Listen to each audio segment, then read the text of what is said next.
Not every port in South Florida has the capability that we have, which is the railroad that comes into the port so that it can be transferred onto ships. Currently, our system allows the handling capacity of about 44,000 containers.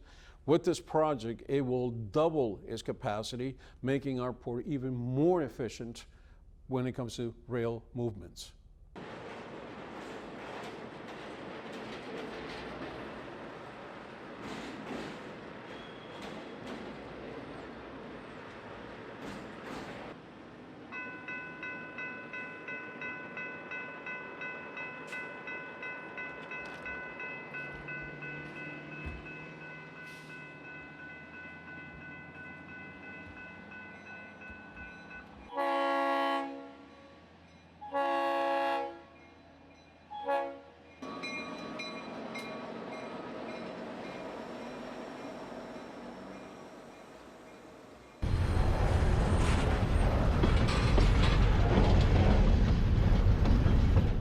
Once this project is complete, we expect to see significant boost in exports and operational efficiencies.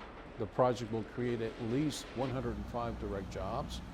Furthermore, expanding our rail infrastructure gives us the opportunity to be better environmental stewards by eliminating 29,000 truck trips per year off of I-95. It will in turn lessen congestion for motorists.